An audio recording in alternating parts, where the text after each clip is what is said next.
después continuará mi compañera Alicia sobre adicción y tratamiento a nuevas tecnologías, después Isabel sobre moléculas biológicas en 3D y luego una charla conjunta entre Ana y Olga sobre la rehabilitación en entornos virtuales. ¿Vale? Si tenéis cualquier duda al acabar cada una de las charlas, podéis escribirlas en el chat de Teams y las resolveremos, o si por lo que sea en el momento no se os ocurre y se os van ocurriendo a lo largo de la charla, al final también las responderemos. Y luego también estar atentos, aunque la última charla os dará instrucciones más concretas, pero se va a utilizar Kahoot para algunas preguntas, ¿vale? Entonces, bueno, como decía, voy a empezar yo hablando sobre una aplicación de fibrosis quística, ¿vale? Y cómo la nutrición o cómo el tema de la nutrición ha influido mucho en el desarrollo de esta aplicación. Para contextualizar un poco qué es la fibrosis quística, es una enfermedad genética de herencia autosómica recesiva que, como aparece aquí en la imagen, esta sería la función normal, ¿vale? En el páncreas pues se van excretando todas las enzimas que rompen los nutrientes para que se puedan absorber, pero ¿qué ocurre en la fibrosis quística? Que este canal está bloqueado, ¿vale? No salen las enzimas y por lo tanto esto no se rompe, ¿vale? La función biliar está alterada, hay una obstrucción del conducto pancreático y las enzimas y el bicarbonato pues no llegan al intestino, por lo tanto no se absorben bien los nutrientes. ¿Cuál es el tratamiento que siguen estos pacientes? Terapia de sustitución enzimática, es decir, estas enzimas que no salen se las toman de forma oral para que hagan su acción. ¿Qué consecuencias o qué problemas tiene esta terapia? Hay distintas respuestas a las mismas dosis dentro de los pacientes que se la toman. Puede haber dolores abdominales, puede haber grasas en heces si tomamos menos enzimas de las que se necesitan, o incluso si tomamos más enzimas de las que se necesitan, puede haber estreñimiento. En el caso de los niños es más común el estancamiento del crecimiento y luego también hay un alto porcentaje de falta de adherencia. ¿Por qué? Porque estas enzimas se las tienen que tomar todos los días antes de, o sea, varias veces al día antes de comer, porque hace la función de las enzimas digestivas, por lo tanto, y es una enfermedad crónica, por lo tanto, es para el resto de su vida. Imaginaos tener que estar tomando cada vez que coméis diferentes cantidades. ¿Cuál es el problema con esta terapia o cuál era el problema de esta terapia de sustitución enzimática? Que no había un método científico validado para ajustar la dosis de enzimas, ¿vale? Porque bueno, pues, las enzimas en una situación normal se van excretando en función de la cantidad que se necesite digerir, digámoslo así. Entonces, con la terapia de sustitución enzimática es una dosis concreta que se va haciendo un poco, o se venía haciendo un poco, digamos, a ojo, ¿vale? Entonces, situación actual que teníamos en el tratamiento de la fibrosis quística cuando se planteó la aplicación, teníamos la terapia de sustitución enzimática, que ha sido el método siempre utilizado. Sabíamos que la dieta equilibrada y adaptada se tenía que ir ajustando a los pacientes y que estos pilares de la terapia mejoraban la alimentación, mejora el estado nutricional de los pacientes, aumenta la calidad de vida y aumenta el pronóstico de la enfermedad. ¿Qué herramientas se necesitan para que esto realmente tenga este efecto? El método de ajuste de las dosis y luego material educativo y canales de comunicación, porque al final son pacientes, no se siguen todos los días, pero si hay algún problema alguna semana, pues igual la próxima cita médica la tienes en 2 meses y no tienes como ese seguimiento más exhaustivo para asegurar que lo estás haciendo bien. Y esto no estaba disponible.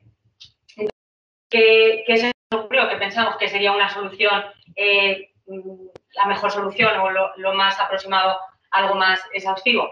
Pues con las nuevas tecnologías, tener una aplicación en la que tú digas, que ahora estamos continuamente con las aplicaciones diciendo todo lo que hacemos o subiendo todo lo que hacemos, pues ¿por qué no una aplicación en la que tú le digas, pues he cenado esto, ¿vale? Y la aplicación te diga, muy bien, pues te tienes que tomar 4 cápsulas de esas enzimas, ¿vale? En función de la grasa que tenga y de la composición nutricional. Y de ahí surge el proyecto de la aplicación MyKeeFab, ¿vale? La aplicación para fibrosis quística. ¿Cuál era la idea del proyecto? Ya que nos poníamos a pensar qué se podía hacer más allá de decirte cuántas cápsulas te tienes que tomar. Este es el escenario ideal, o sea, final, que planificamos, ¿vale? Una aplicación que el paciente diga lo que voy a comer y esta aplicación directamente le devuelva la dosis de enzimas que tiene que tomar. Pero además le diga qué debería de comer. Una cosa es lo que tú vayas a comer, pero ya que estamos diciéndote lo que tienes que tomar de enzimas, pues vamos a decirte también qué deberías comer. Y luego recursos y consejos para facilitar. Que a su vez esa información llegase a los profesionales sanitarios, ¿vale? Nos dijese en todo momento que está comiendo el paciente y podamos hacer una evaluación nutricional más completa de lo que se estaba haciendo ahora, que era pues cuando el paciente venía a consulta. ¿Qué necesitábamos integrar en esa aplicación para que funcionase? Pues investigación y generación de conocimiento y herramientas, porque al final partíamos de, no teníamos nada, ni un método científico para validarlo. Material educativo, pues ya que estamos, te vamos a decir cosas a nivel de nutrición, educación nutricional, un registro dietético sencillo para que lo puedas completar y luego también importante, registro de síntomas, sobre todo para saber si esa dosis que te está devolviendo la aplicación es adecuada o tienes estreñimiento, diarrea o dolor abdominal. Aparte, vamos a aprovechar alertas y mensajes pues para saber que realmente esto se está cumpliendo, ¿no? Que detrás de esa aplicación pues hay profesionales sanitarios. Vamos a integrar bases de datos nutricionales y el método científico para ajustar la dosis de enzimas, que ahora veremos. Con esto que queríamos conseguir dosis de enzimas precisas y ajustadas y personalizadas, porque al final dependía de lo que la dosis de enzimas realmente depende de la cantidad de grasa que tú vayas a comer. Entonces, sería muy personalizado.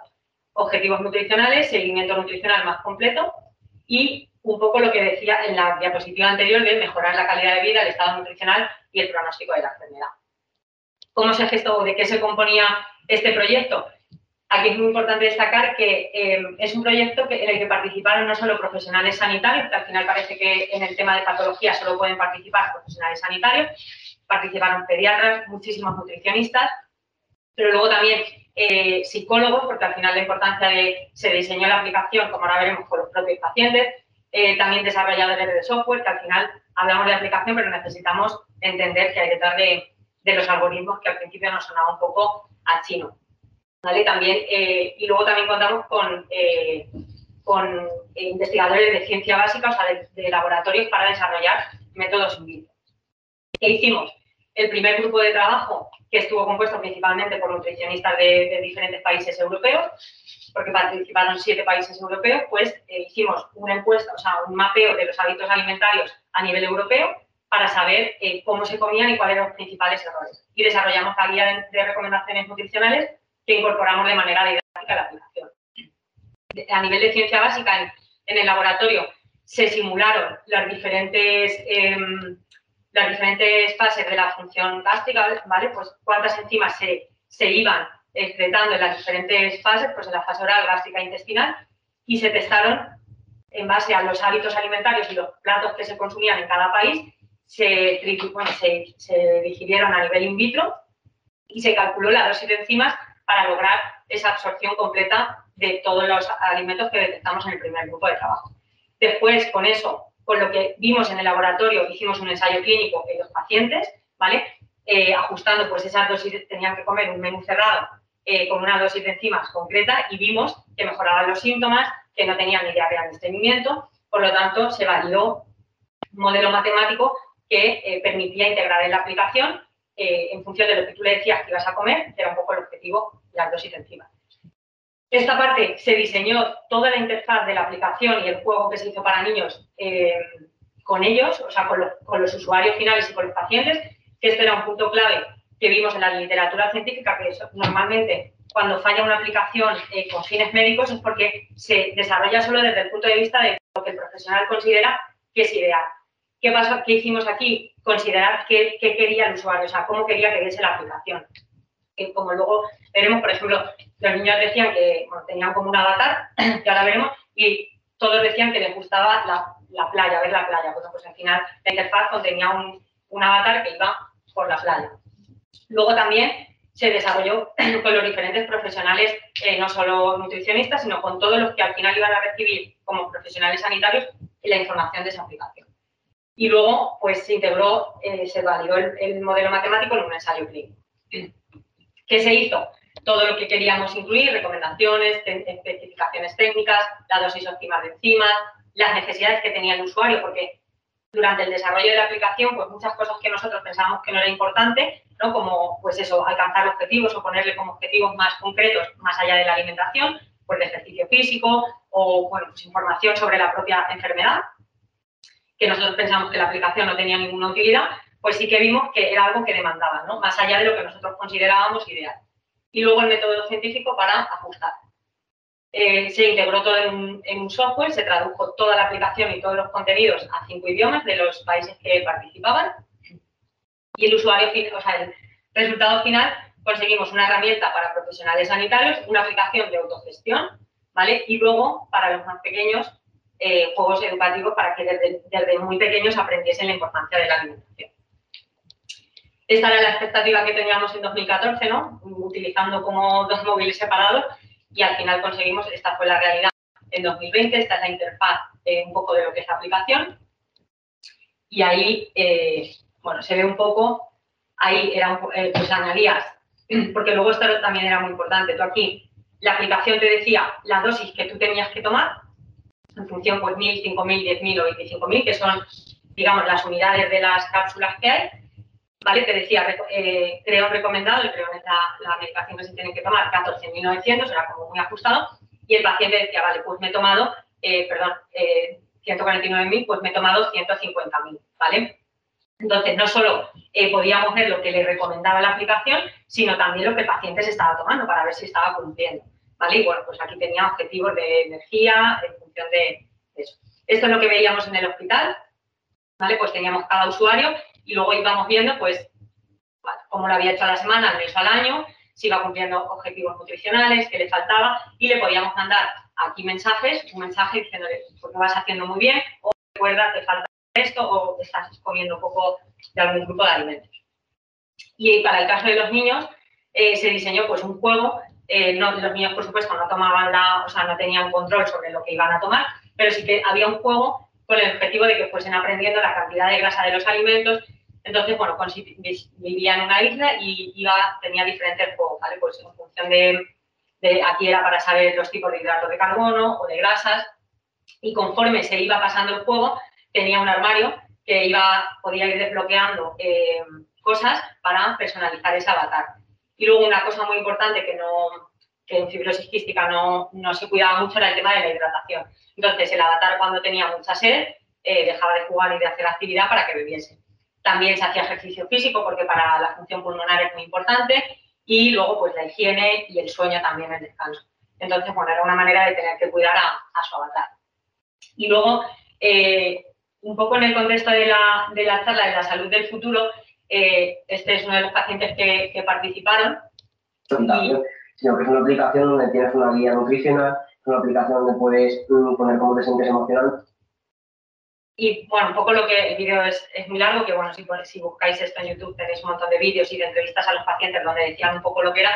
Y esta entrevista me gusta mucho en particular precisamente porque habla de que es una aplicación más allá de que yo pueda decir lo que como, sino que podía registrar también cómo se sentían emocionalmente, si estaban cansados, si estaban animados, si no, y cualquier cosa que nos quisiesen dejar por escrito para luego revisar en consulta y que fuese algo un poco más personalizado. Y un poco hablando de la salud del futuro, justamente este paciente lo que decía cuando le contamos, porque teníamos que incluirlos en el estudio para validar ese modelo matemático, entonces había que que era una aplicación que les iba a ayudar a lo demás, y justamente dijo eso, ¿no? Que solo esperaba que la aplicación que estábamos desarrollando en un futuro realmente pudiese resolver los problemas de su presente, que yo creo que es un poco la importancia de la salud del futuro, ¿no? Que lo que queremos resolver en la salud del futuro que buscamos, muchos de esos problemas están en el presente. Y bueno, pues el avatar, que se llamaba My Happy Path, y luego cada uno le ponía el nombre que quería. Y nada, muchas gracias. No sé si hay alguna duda. No sé cómo ir el tiempo. Pues doy paso a Alicia.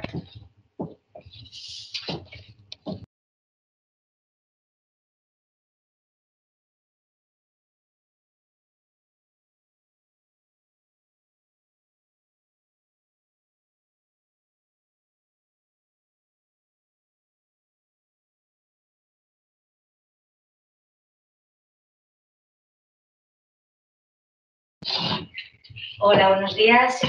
Como bien ha dicho Paula, soy Alicia Fernández Parra, psicóloga, profesora y coordinadora del grado en Psicología de la Universidad Europea Miguel de Cervantes. Mi charla voy a tratar la adicción y tratamiento de las nuevas tecnologías incidiendo en la realidad virtual. Es decir, el taller que he diseñado para la salud del futuro es el siguiente, es decir, adicción a las nuevas tecnologías en la realidad virtual.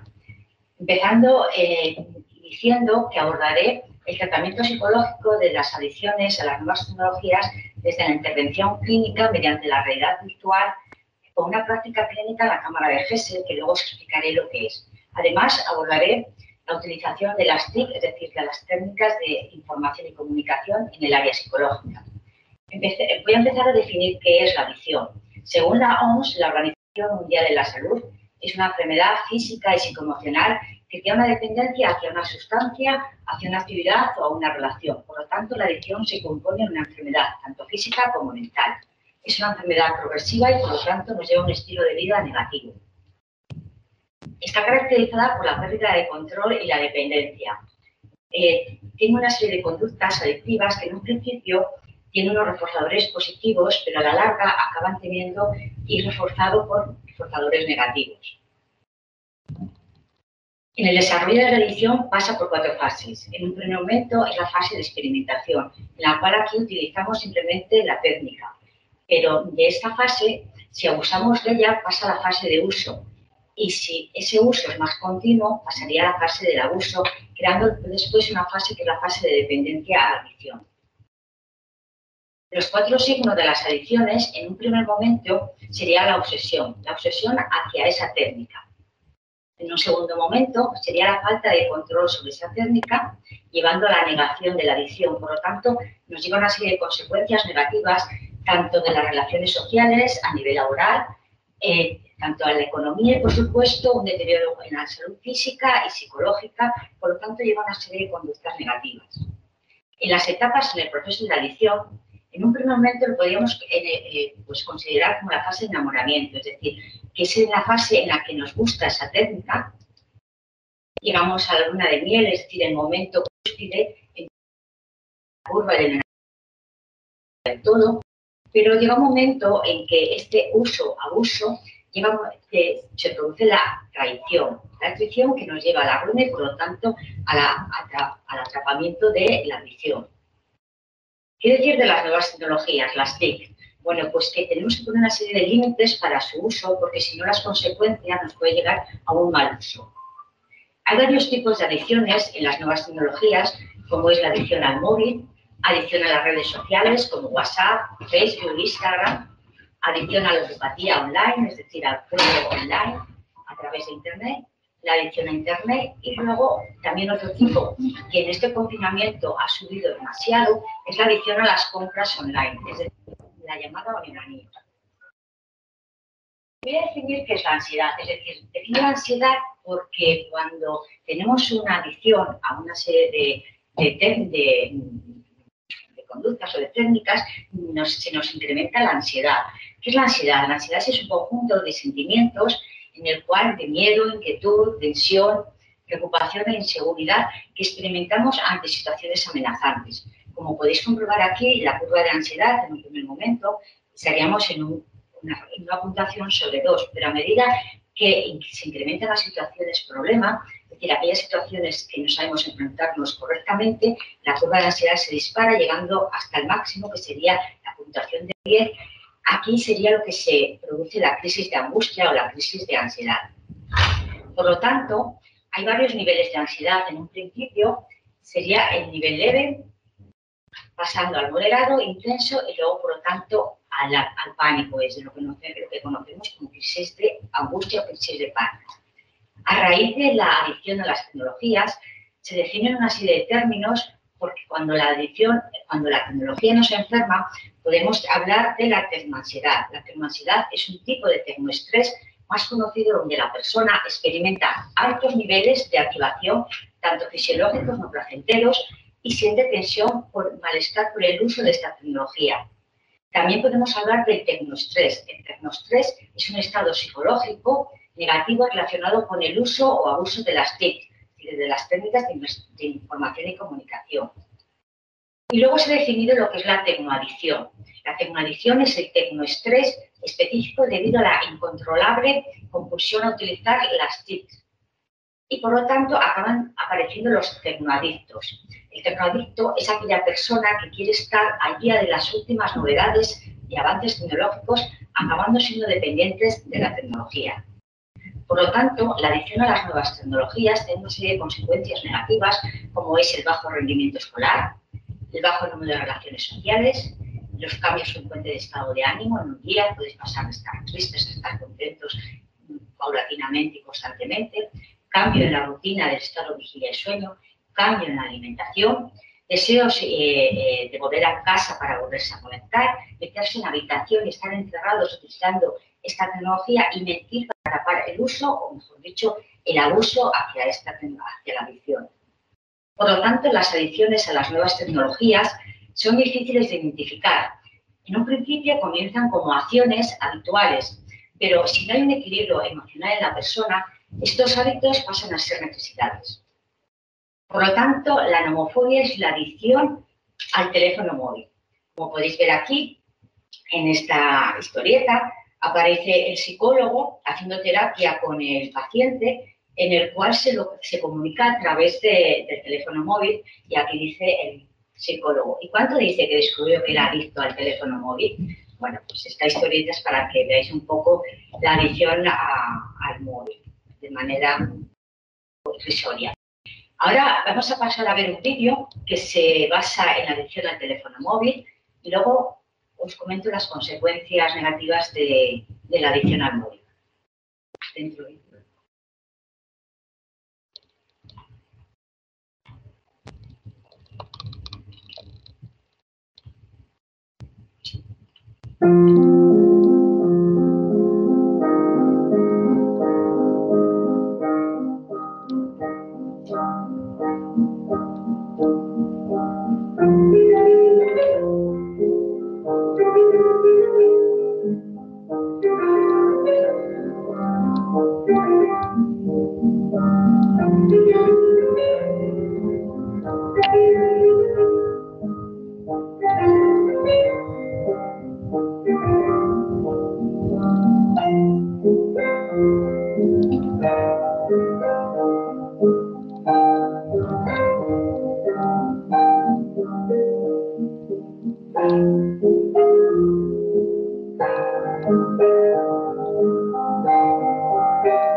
Bueno, pues como habéis observado en este corto, aquí podemos ver la estar absortos al móvil o tener una adicción al móvil nos lleva a la incomprensión, a la incomunicación, a la frialdad emocional, es decir, todas estas consecuencias que llegan a tener unos síntomas como de tristeza, ansiedad, rabia.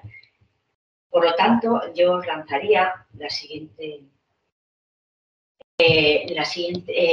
pregunta, más que pregunta, que penséis que si las redes sociales son amenazas, son oportunidades o amenazas, ¿no? Depende cómo lo utilicemos. Así pues, los psicólogos en el tratamiento psicológico, además de utilizar técnicas, escalas y test, una de las técnicas que utilizamos es la terapia de modificación de conducta, en el cual es la técnica de exposición para las nuevas adicciones, en el cual en un primer momento, a través de la desensibilización sistemática, hay 3 pasos. Uno es la exposición en imaginación, es decir, en el cual decimos al sujeto que se imagine esa escena. Y por el último paso sería exposición en vivo. Es decir, la exposición a esa situación en una situación real. Pero ahora hemos utilizado como nueva tecnología la realidad virtual, ¿vale? Que es la exposición a través de unas gafas virtuales, que luego lo voy a explicar a raíz del vídeo que vamos a ir desarrollando. Es decir, en la UMC tenemos la UIP, que es la Unidad de Evaluación e Intervención Psicológica, que consta del aula de observación, la cámara GESEL y la Testeca, que lo voy a ir explicando a medida que vamos viendo el vídeo.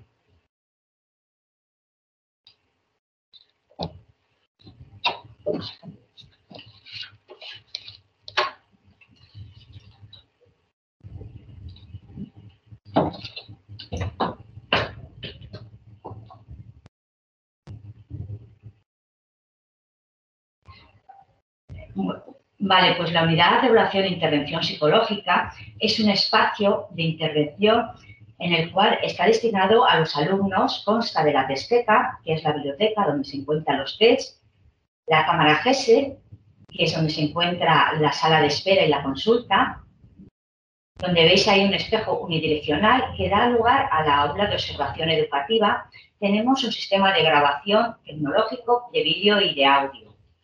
Por lo tanto, la Testeca es una sala de recursos materiales donde están depositados un fondo de tanto test, baterías, cuestionarios, escalas psicológicos, instrumentos y herramientas psicofisiológicas. Además de los test más importantes, podemos observar el test de Wixie, que mide la inteligencia, la escala Bailey, que mide el desarrollo infantil, el test de Wisconsin, que mide las funciones ejecutivas, los juegos virtuales de Zen y Planeta de los Simon, y, cómo no, nuestro gran recurso y potente, que es la realidad virtual, que son las gafas virtuales. En la cámara GESEL, donde se encuentra la sala de espera, aquí estarían los pacientes esperando a ser intervenidos en la consulta.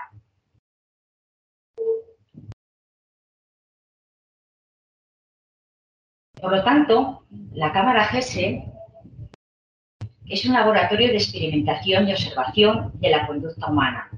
Consiste en dos espacios divididos por un espejo unidireccional, donde permite ver desde un espacio lo que ocurre en el otro espacio, en la consulta. Aquí es donde utilizamos también la nueva tecnología como es la realidad virtual. Nosotros, como profesores, necesitamos formar a nuestros alumnos en psicología, acercamiento paulatino. En un primer curso está la práctica en simulaciones, pero en cursos más avanzados hacemos intervenciones clínicas supervisadas por los docentes. En la docencia, en la parte de la educación, la observación terapéutica del profesor es muy importante. Nuestros alumnos deben ejercer ante un caso para que aprendan a intervenir. Así pues, en el aula de observación utilizamos esta potente herramienta psicoterapéutica que es innovadora y nueva tecnología. Se utiliza para el tratamiento de trastornos mentales, donde, como podéis observar, ahí están el alumno utilizando las gafas de realidad virtual, y estos son los electrodos que miden el nivel de ansiedad en este momento del alumno. Es decir, utilizamos la realidad virtual no solamente en la Testeca como medio de investigación, sino también en la clínica para el tratamiento de pacientes, y en la docencia, en el aula de observación, el profesor enseña al alumno a través de unos escenarios o entornos virtuales una serie de patologías. Es decir, en la librería de la realidad virtual tenemos para el tratamiento de la ansiedad, como es la ansiedad generalizada, la ansiedad ante los exámenes, la ansiedad social, para el tratamiento de las fobias específicas, como la fobia, la aracnofobia, la fobia. También tiene para el tratamiento de la depresión y estrés, para los TCA, los trastornos de la conducta alimentaria, para el miedo tanto a la oscuridad, conducir, a volar, a los animales, tratamiento para el TOC, es decir, trastornos obsesivos compulsivos, y los trastornos adictivos. Es decir, que en la UMC utilizamos la nueva tecnología no solamente para el estudio de casos, sino también para intervenir adiciones a las nuevas tecnologías.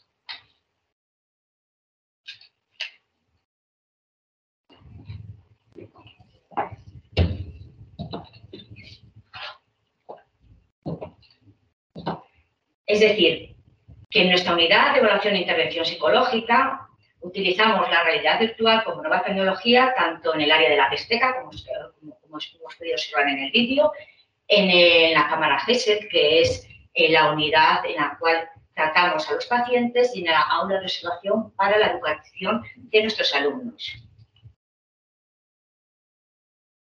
Pues aquí empieza la ciencia. Muchas gracias por vuestra atención.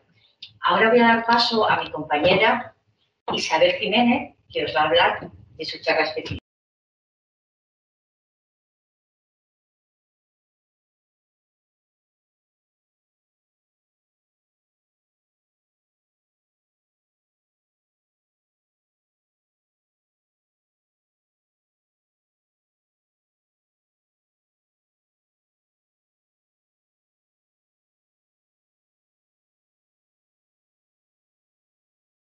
Hola, buenos días a todos. Como bien me ha presentado mi compañera, soy Isabel Jiménez, soy profesora de Fisiología, Bioquímica y Farmacología en la Universidad Europea Miguel Cervantes y en concreto en el grado de Nutrición imparto Bioquímica y Farmacología. ¿Cómo vincular en este taller de la salud del futuro estas moléculas biológicas y el ámbito de la biología molecular? Pues tanto a nivel de fisiología como de bioquímica como de farmacología, un aspecto fundamental es conocer los componentes. Igualmente, en el caso de los alimentos y la nutrición. Y los componentes tienen moléculas, átomos, y muchos de los aspectos de investigación están basados en estudiar sus estructuras, sus posiciones dentro de cada uno de los órganos, de los alimentos, y en eso es lo que me he querido basar, pues para mostraros algunas técnicas que hay para estudiar las moléculas de los diferentes componentes y poder visualizarlas. Esto parece que puede que no esté al alcance de cualquiera, pero hay algunos programas de acceso libres, con licencia libre para poder descargar, y pues a mí me interesaba que veáis cómo podéis manejar algunas de esas moléculas con total libertad en un programa y también imbuiros un poco en el ambiente de la biología molecular y de la investigación. Como veis, tenemos dos apartados. Uno sería ver de qué bases de datos podemos extraer esas estructuras moleculares, que también son de acceso libre, a través de Internet, y luego cómo visualizarlos con uno de esos modelos de licencia gratuita que os he comentado. Dentro de las bases de datos, pues hay muchas, pero me ha gustado destacar dos de ellas que pues, tienen aspectos importantes que seguro que como estudiantes de ciencias vais a reconocer fácilmente. Por un lado tenemos la biblioteca molecular SD, la Library of 3D Molecular Structures, la MathMol Library que se denomina, que en esta vamos a tener sobre todo estructuras de agua, de hielo, de hidrocarburos, de hidratos de carbono, de algunos aminoácidos, moléculas de la vida, como cuentan también, fármacos. Y luego tenemos otra que va más dedicada al aspecto proteico. Y cuando digo proteico, como muchos sabréis, las enzimas también son proteínas. Por lo tanto, esta es una base de datos, ambas dos son internacionales, no sé si lo he recalcado, pero lo recalco ahora. Y en esta segunda, sobre todo, vamos a encontrar lo que os decía, estructuras proteínicas. Tanto en una como en otra veréis que los archivos a los que se tiene acceso están denominados como PDBs. Esas siglas las vamos a ver constantemente durante la presentación.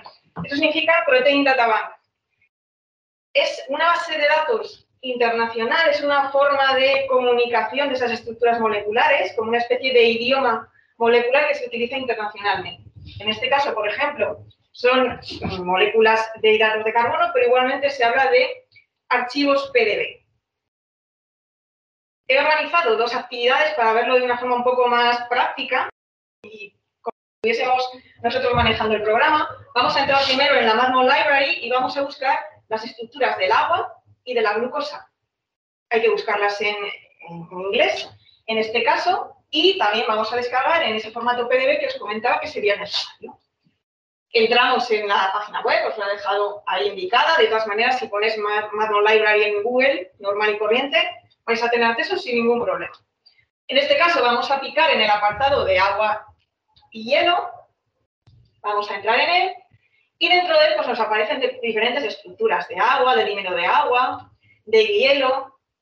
Y vamos a pinchar en ese PDB para descargarlo. Bueno, si descargáis en GIF también se mueve la molécula. Por ejemplo, si la queréis cargar en un trabajo de ciencias, pues la podéis descargar si es una presentación y luego se va a mover dentro de esa presentación que hagáis. Vamos a descargarlo como PDB. Se os quedará un archivo de este estilo, guardado donde vosotros queráis. Os recomiendo que hagáis una carpeta con archivos PDB, que es lo que he hecho yo, para que veamos cómo sería un poco todo el proceso. Descargamos ese PDB y nos vamos a buscar la otra molécula que habíamos planteado, la glucosa. Nos vamos al apartado de moléculas de la vida y nos vamos a la de moléculas de azúcares. Pinchamos dentro, buscamos la de glucosa, en este caso está aquí en medio, y vemos que tiene el archivo PDB, le damos a descargar también, y también nos lo guarda correctamente. Lo guardamos igualmente en nuestra carpeta de estructuras, para que el nombre que le queráis dar. Como segunda actividad de recogida de moléculas para luego ver qué podemos hacer con ellas, pues tenemos el paso a la base de datos de Protein Data Bank, la RCSB, y vamos a buscar ahí dentro la hemoglobina humana, la insulina humana, y cómo no, en el año que estamos, vamos a ver qué estructuras del COVID SARS-CoV-2 podemos también obtener y echar un vistazo. Vamos a poder filtrar por aquellas que sean de Homo sapiens, es decir, que sean hemoglobina humana, insulina humana, SARS-CoV-2 asociado a humanos, e igualmente seguimos con nuestros archivos PDB. Entramos en la página, simplemente lo que os decía también antes, con que pongáis RCSB, Protein Data Bank en Internet, pues va a salir en Google sin ningún problema y tenemos un buscador. En este punto es donde tenemos que poner el término en inglés, una vez más. En este caso vamos a empezar por la hemoglobina, en concreto, uno de los ejemplos sería la hemoglobina oxidada, es decir, que tiene contenido y unido el oxígeno, luego lo veremos. Aquí vamos a seleccionar a la izquierda que sea referida a humanos y a continuación, si os dais cuenta, según vamos escribiendo, nos van a ir saliendo opciones. En este caso, vamos a ir directamente a la que nos interesa. Cuando entramos en esa página, os daréis cuenta de que todos ellos tienen un código de 4 elementos alfanuméricos. Normalmente son 2 números y 2 letras en diferente disposición en esa nomenclatura. Aquí podemos acceder a la propia estructura. También tenemos dónde descargar los archivos, ahora lo veremos. Vamos primero a echar un ojo a esa estructura. Cuando nosotros pinchamos ahí, podemos ver la molécula, la podemos mover tridimensionalmente, podemos ir mirando cada uno de los aminoácidos que se van marcando en rosa en la parte de arriba y nos los va identificando en rosa a lo largo de la molécula, haciendo como una especie de recorrido por todos ellos según el que indiquemos. Podemos ampliar para ver alguna de las moléculas concretas de los aminoácidos. Podemos también hacer una captura de pantalla que nos interese de esa estructura en concreto. Aquí a la derecha tenemos diferentes elementos de medidas, componentes, efectos de simetría. Y en concreto, pues si queremos hacer alguna medida, tendríamos que ampliar un poco para poderla hacer mejor y podríamos hacer medidas diferentes, localizar el polímero completo. Un poquito ahí. Vamos a ver el polímero, vamos a ver los ligandos, las posiciones de las moléculas de agua. Bueno, tenemos muchas opciones. En este caso, pues dependemos de las características que tienen cargadas en esta página web. Pero nosotros vamos a traerlas para nosotros para manejarlas como nos interesa. A continuación vamos a buscar la segunda, estábamos en descargar el archivo, descargamos Download Files en el formato PDB y nos lo guardamos en nuestra carpeta. Por último, vamos a descargar, respecto a cuestiones de moléculas humanas, la insulina humana. Igualmente, como veis, esa nomenclatura específica la habíamos buscado igual y la vamos a descargar exactamente igual. Y tenemos os recomiendo que descarguéis con el nombre concreto asociado dentro de la base de datos. Y ahora, pues vamos a hacer esa entrada a las estructuras ajenas a la especie humana, en este caso del SARS-CoV-2, que tenemos acceso, hay un apartado específico de la base de datos, y tenemos 3 principales.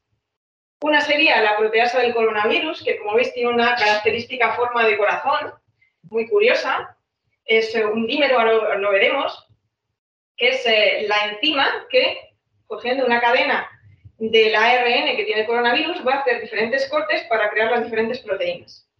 En este otro caso tenemos la polimerasa del ARN del coronavirus, que es la que va a replicar esa molécula de ARN cientos de veces. Y en este otro caso tenemos las espinas.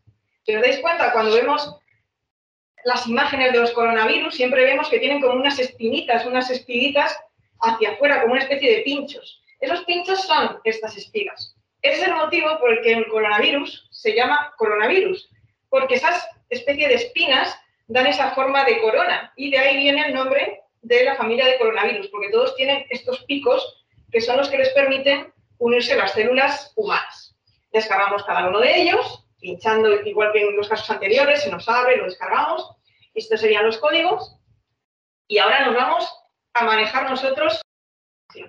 Tenemos nuestro programa de visualización de modelos moleculares, es el JMOL o JMOL, y es de acceso libre. Lo único que tenéis que tener en cuenta es tener la aplicación de Java disponible en el ordenador, cargada y actualizada, pero es algo muy sencillo que también es gratuito. Luego vamos a cargar el modelo y vamos a ver algunas cosas que podemos hacer. Aquí, bueno, tenéis un poco la información de que es un visor que necesita el código Java para funcionar. Podéis descargarlo al ordenador sin ningún problema y se tiene que ejecutar un archivo concreto, que es uno que tiene unas ruedecitas que pone archivo corrientes. Dando ahí se nos abre una pantalla tipo MS2, así en negro, y vamos a empezar a trabajar con ella. Vamos a cargar un modelo molecular. ¿Cómo lo haríamos? Pues lo primero de todo, archivo abrir, como cualquier otro documento que abrimos en nuestro ordenador. Archivo abrir, buscamos nuestro archivo en nuestra carpetita donde hemos guardado todas las estructuras moleculares y tenemos aquí la insulina humana. Dentro de estas posibilidades que ofrece el programa, vamos a ver cómo guardar una copia de la molécula en alguna disposición que nos interese, porque queremos ver ese lado de la molécula, no solamente el que nos ofrece de primeras. Ahora vemos que se puede mover. Características generales que tiene la molécula, los residuos que tiene. Cuando hablamos de residuos nos estamos refiriendo a los aminoácidos que tienen las proteínas, que en términos moleculares y de investigación se habla de residuos. Mostrarlo seleccionado, cambiar el patrón, ver enlaces disulfuro. En el caso de la insulina además va a ser claro que los va a ver, porque es la que une las dos cadenas de la que está compuesta. Colorear partes de la molécula para luego poderlas identificar mejor con toda la molécula visible. Bueno, una serie de cuestiones para que veáis las posibilidades del programa. Aquí tenemos, lo primero de todo, archivo, abrir, abrimos nuestra molécula de insulina y vamos a ver que podemos moverla con el ratón sin ningún problema, parecido al programa que veíamos de internet. Podemos ir viendo dónde están localizados cada uno de los aminoácidos. Si pulsamos, simplemente pasamos el ratón sobre ello. Y aquí en el desplegable botón derecho del ratón podemos o bien guardar una copia de la insulina en esa disposición justa en la que ya tenemos ahora mismo. También podemos ver de qué está compuesta, número de átomos, número de enlaces, los grupos, las cadenas, si es un monómero o un polímero. En el caso del polímero nos va a indicar el número de polímeros y dónde están. También podemos hacer una selección de diferentes elementos. Podemos cambiar el modelo a bolas y varillas, que seguro que este os resulta un poco más familiar, que es el que se utiliza quizá más en el mundo docente. Vamos a ir seguir viendo alguna otra función. También podemos hacer una selección de uno de los aminoácidos, por ejemplo, de un residuo, que os decía antes que se nombran así. Vamos a elegir la cisteína. Y vamos a decirle que nos deje ver solo las cisteínas. ¿Qué pasa? Las cisteínas entre ellas van a crear enlaces o puentes disulfuro. Entonces le vamos a decir, vamos a intentar identificar esos puentes disulfuro y vamos a colorearlos, en este caso, para diferenciarlo un poco, en color verde. Sale así bastante finito, pero sí que se llega a determinar. Y como veis, entre las diferentes cisteínas, que hay 6, si os dais cuenta, están unidas de 2 en 2, tenemos los 3 puentes disulfuro entre ellos. Una vez que los tenemos localizados, pues podemos volver a ver toda la molécula al completo y ya nos sería más fácil poder identificar y localizar sus estructuras. Otras cosas que podemos hacer, pues podemos también volver al modelo inicial, por si algún motivo queremos volver a estudiar esta forma de estructura molecular con esta presentación. Esto sería, pues bueno, una primera avanzadilla de las cuestiones que podemos hacer. Cosas más avanzadas que puedan interesar. Mediciones, que en el caso de investigación es muy importante por el hecho de el encaje de las estructuras moleculares entre ellas. Es muy importante las distancias, los ángulos, esa unión, por ejemplo, con las enzimas, esa unión ya de cerradura, de la que se habla siempre que se habla de enzimas. Y luego también podemos utilizar una especie de consola tipo programación informática muy sencilla. Dentro del guión que tenéis en JMOL cuando descargáis el programa, pues hay diferentes funciones que se pueden aplicar y es simplemente escribirlas, dar a intro y nos lo marca. Y luego vamos a ver cómo guardar una imagen de una vista concreta. Vamos a ver primero cómo hacer mediciones, en este caso de la molécula de agua.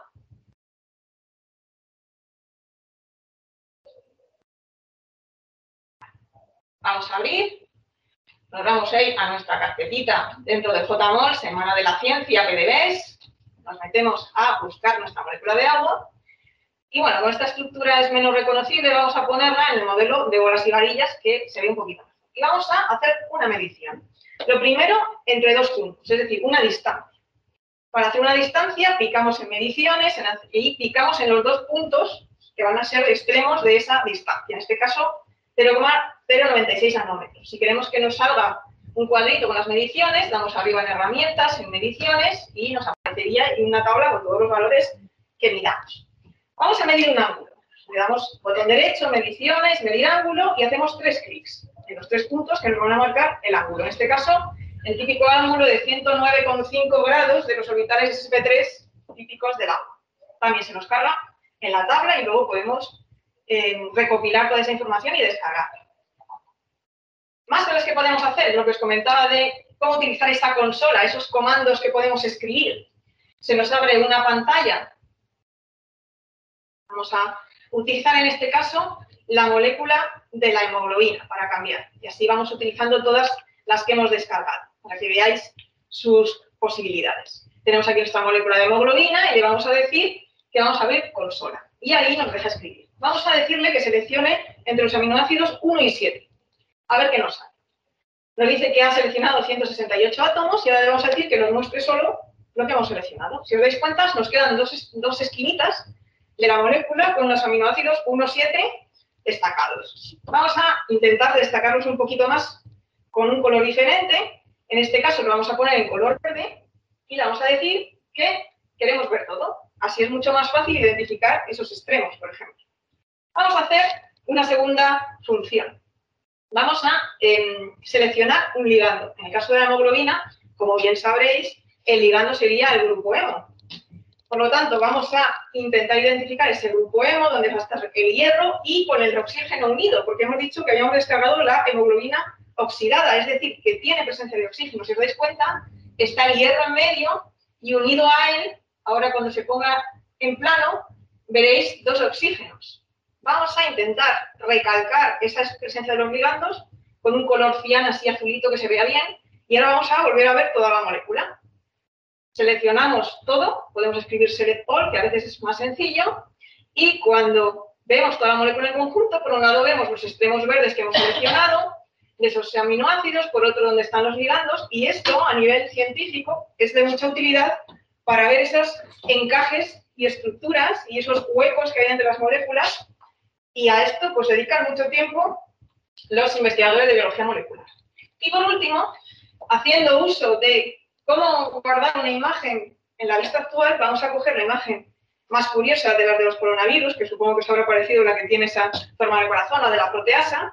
Vamos a hacer una serie de todas las funciones que hemos visto, algunas de ellas, y nos vamos a quedar con esta imagen final para hacerle una foto y guardarla para el recuerdo. Lo primero, tendríamos que dar archivo, abrir.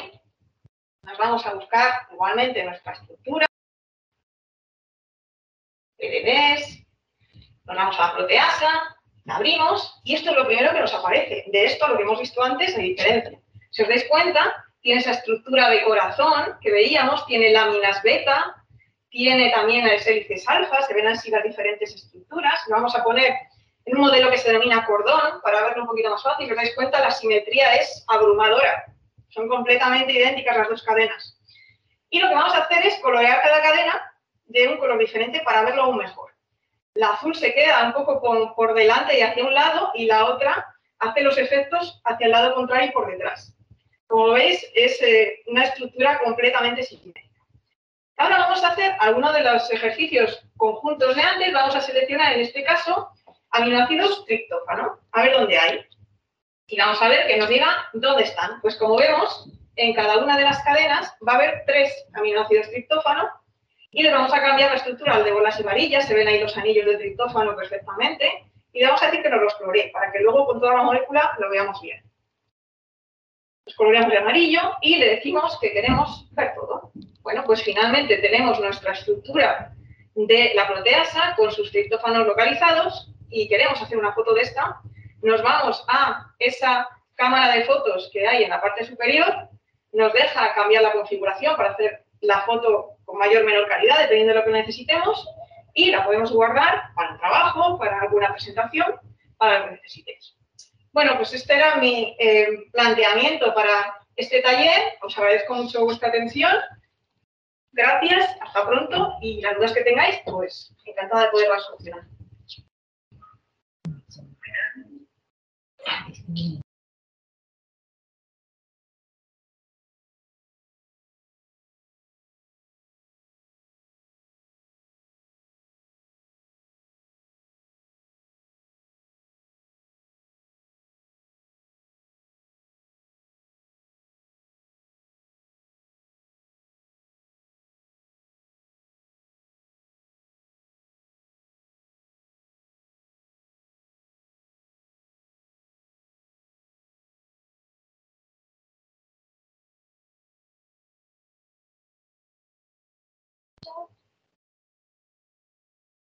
Muchas gracias. Pues vamos con la última intervención de esta charla sobre la salud del futuro, que vamos a llevar a cabo mi compañera Ana, profesora del grado de fisioterapia, y yo, profesora del grado de terapia ocupacional.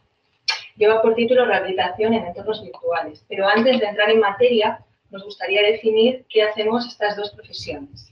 ¿Qué es la terapia ocupacional? Pues según la Organización Mundial de Terapia Ocupacional, se define como una profesión que se ocupa de la promoción de la salud y el bienestar a través de la ocupación.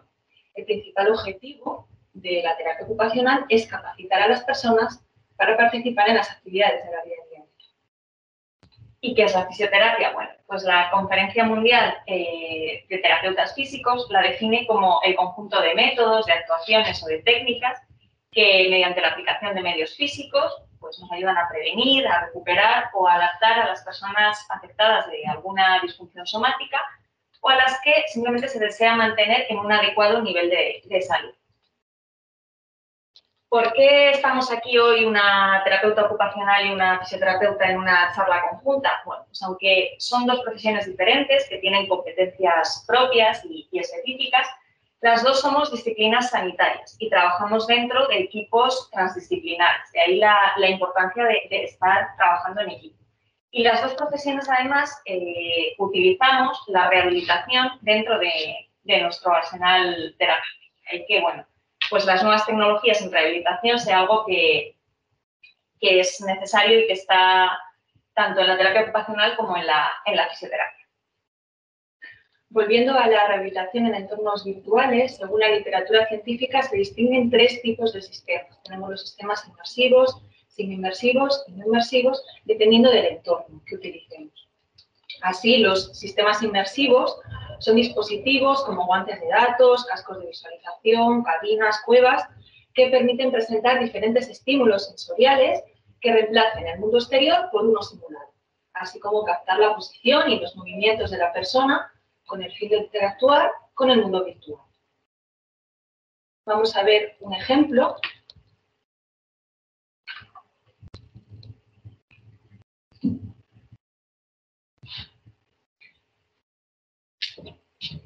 Aquí vemos un paciente que para poder mantener la postura de pie, la postura estática en bipedestación, necesita de un aparato que se denomina bipedestador y respecto al entorno virtual vemos que lleva unas gafas de visión estereoscópica que le permiten, además de con un mando que maneja con la mano, le permiten controlar un avatar en un entorno virtual totalmente simulado.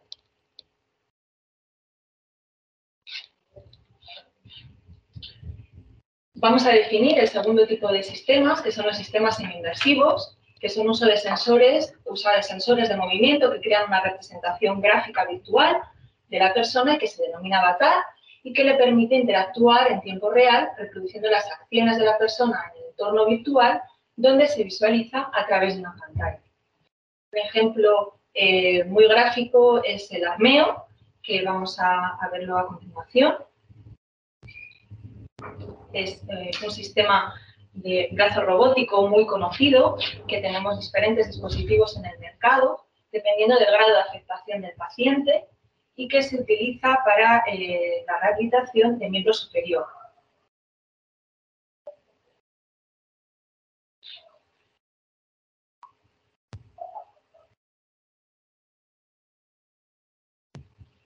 Podemos ver cómo por medio de ese brazo robótico con diferentes sensores, el paciente va controlando lo que ocurre en la pantalla y de esa manera se va produciendo el movimiento.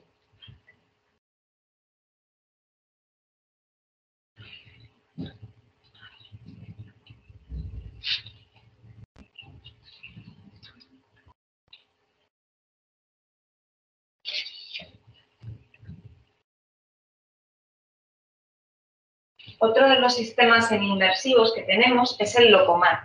El Locomat está centrado en la rehabilitación de los miembros inferiores. Entonces, lo vamos a ver ahora en un vídeo.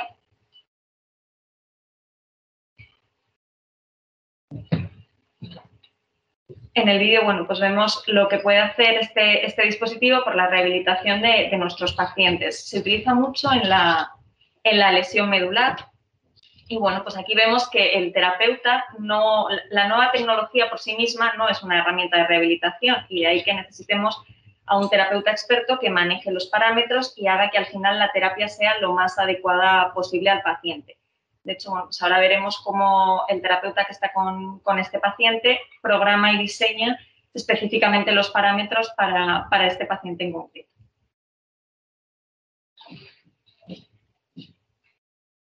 Y por último, también tenemos sistemas no inmersivos, en los cuales el usuario, mediante dispositivos como el ratón, el joystick o el micrófono, controla las acciones de su personaje creado informáticamente en la pantalla.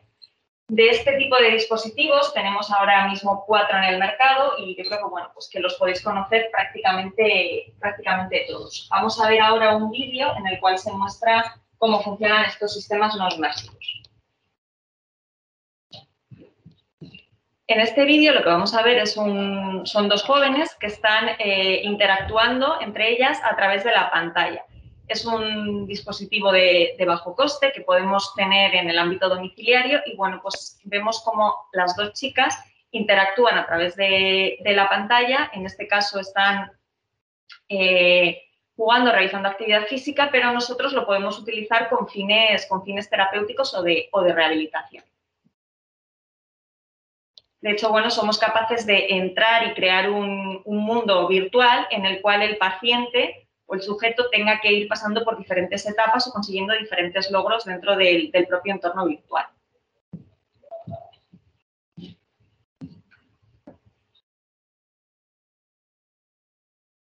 Y ahora ya, por último, nos gustaría, si habéis seguido hasta aquí con nosotras, que nos contestaseis una serie de preguntas de todo lo que ha sido la salud del futuro. Bueno, pues lo primero para saber, como estamos separados por una pantalla, para saber quién nos está viendo al otro lado, qué os ha parecido y si os habéis quedado con 4 ideas básicas de nuestra charla. Kahoot, que no sé si es una herramienta que conocéis, utilicéis mucho o poco en vuestras aulas, lo único que tenéis que hacer es coger vuestro teléfono móvil, tablet o con lo que estéis ahora mismo en clase y entrar, si tenéis la aplicación bien, si no a través de la página web, a kahoot.it y meter el código de juego que os va a aparecer en la pantalla.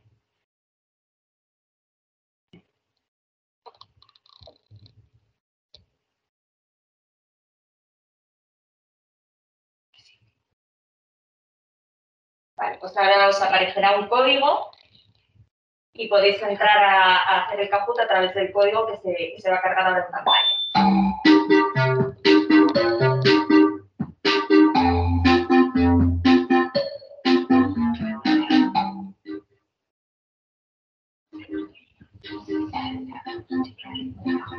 Vale, no os hemos dicho, como no nos conocemos, podéis utilizar bueno, pues con vuestro nombre de pila será suficiente.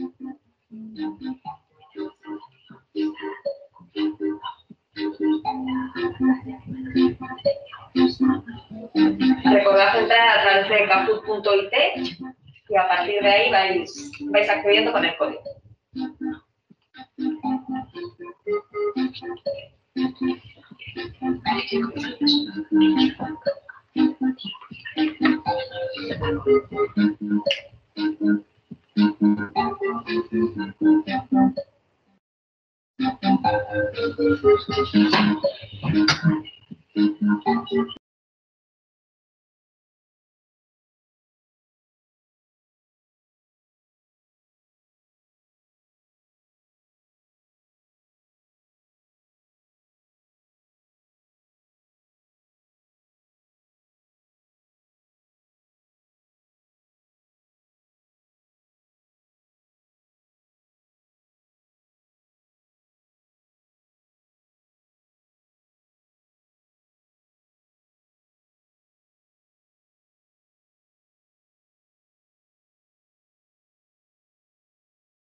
Bien, chicos, pues empezamos.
Pues nada más.